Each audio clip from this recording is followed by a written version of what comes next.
Hey guys, it's NFP today, and we have the figures much better than expected. 353k jobs compared to the forecast of 187.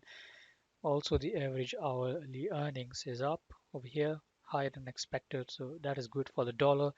And as you can see, the dollar index is going to break out probably today. So going into next week, it looks like dollar strength.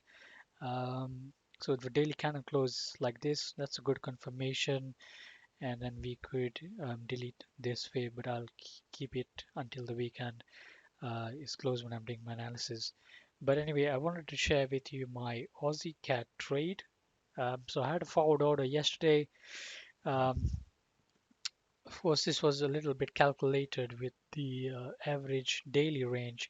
So it stopped around here yesterday, did a really big pullback around 50 pips, and was around 34 pips to my entry, um, and my stop loss was around 30 pips above the previous high.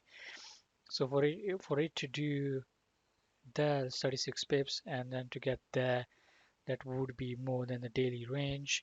I was obviously looking at the structure as well.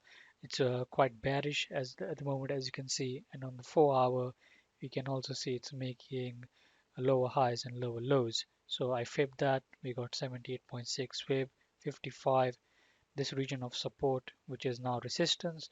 So I took a short over there, and this is now around 58 pips in profit.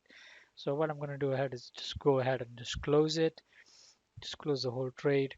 So 2.14 lots, and that's around 57 pips for the week. Thank you.